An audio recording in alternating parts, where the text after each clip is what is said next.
If we don't change, we'll become extinct. You agree with that? Definitely so. We have to believe that. I'll give you an example. This kind gentleman here was one of the absolute best typewriter repair persons you could ever come across.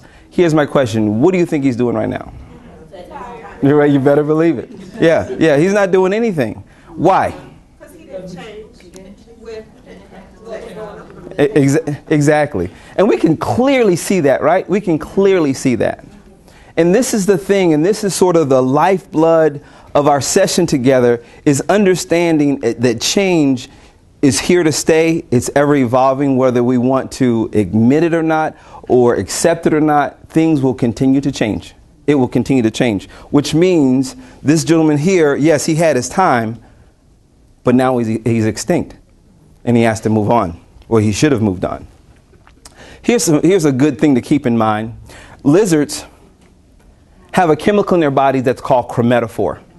And chromatophore gives them the ability to change based on changing circumstances. So for the lizard, if they're on a brown piece of bark, they can turn brown. If they're on a green leaf, they can turn. If they're on sandy white beach, they could turn.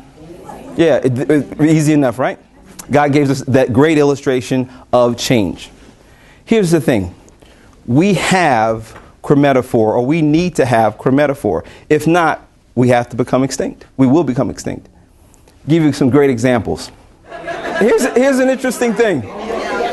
All of these companies, that's fine. All of these companies made billions, not millions, billions of dollars.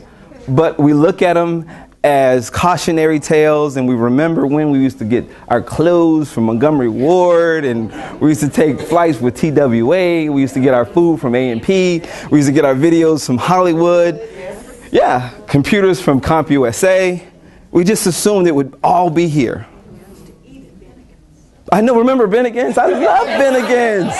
Oh man, I'm telling you. Yeah, because, and the thing is, whenever we go to Fridays or Chili's, we know that's a knockoff of Bennigan's. So what happened? They didn't have chromatophore. They didn't change based on changing environments.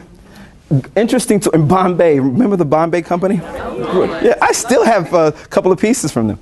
I know, right? Two things. Eastern Airlines. Does anyone recognize Eastern? Eastern Airlines was so popular that Disney World had a ride just for them. It was called If You Had Wings. And it was a theme just on Eastern Airlines. Yeah, you remember that? Exactly. Gone. Yeah. But here's an interesting one. Michelle, you mentioned A&P. A&P. It stands for Atlantic and Pacific. It was grocery stores all over the place. And they saw change coming. They saw it coming. So what they decided to do was they hired a consultant, or consulting firm rather. And this consulting firm was to study what they did and also what the public at large wanted. So they did survey exhaustingly, just market groups and all kinds of things. So after a while, they came back with this proposal. And this is what they said. They said, basically, people want bigger grocery stores, more cash registers, a pharmacy. Maybe if they were shopping, they could get their oil changed. Maybe clothes even. Yeah, and matter of fact, toys. In fact, let's connect our grocery store to a department store, but keep it one level. That makes no sense in the world, A&P said. What am I describing? Walmart. All day long, Walmart. Exactly. So they had the formula, but they didn't act on it. Walmart is here making billions. A&P employees work at Walmart. The Medusa Snail. This is an interesting point in personal life and also professional.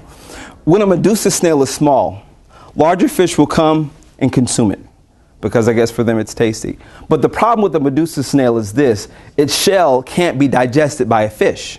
So what it will do, it'll attach itself to the inside of the larger fish and begin to eat away. But the consumption process is so slow, the larger fish has no idea he's been eaten inside out. By the time the Medusa snail is fully grown, he's completely consumed the entire fish. If this was a crime, you can consider it an inside job. Thank you very much. I'll be here all week. I got 2 shows. Tip the waitress. No. But here's the thing. Here's the thing. We understand. When we hold on to stuff, it will eat us inside out. When we hold on to things, it will do that. So if we're holding on to the fact that, you know what, I'm a really good word processor. I don't even know what that means anymore. And or good at shorthand, or, fixing typewriters. Good for you and God bless you. But you're not going to have a job, So we can't hold on. We cannot hold on. We have to let go. We just have to. And that goes into, we can get into relationships all day. We can talk about a lot of things that we hold on to. But what I want to talk about today is the beliefs that we hold on to, because that's more dangerous than anything else. Give you another example. Circus elephants. When a circus elephant is a baby, what they'll do is they'll attach the elephant and heavily chain it to these heavy chains and attach it to a stake driven deep in the ground. Pull as it may, the elephant can't move. So over time, he's being conditioned that, as hard as I try, it's just not going to happen. I can't move. As the elephant grows up, lighter and lighter restraints are needed. By the time a circus elephant is fully grown, a rope attached to a stick, barely anchored in the ground, is enough to stop a 13,000-pound elephant from moving. Why? Yeah, just condition. But do we not see that point there?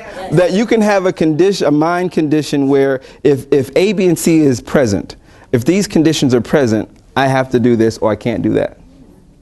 That's connected with something in our minds that's called dopamine.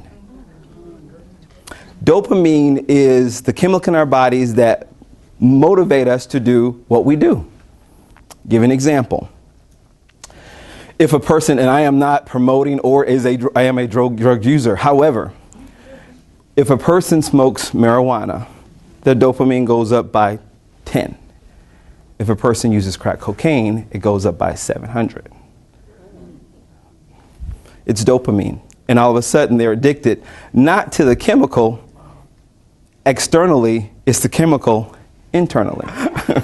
But here's the point. This is how we break free.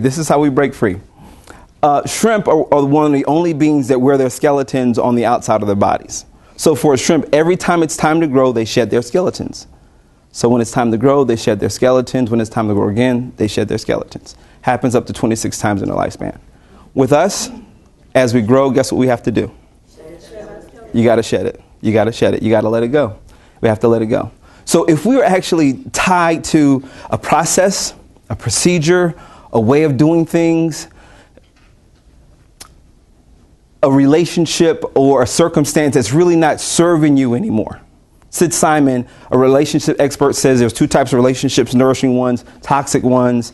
If it's toxic, we let it go. We shed the skeleton.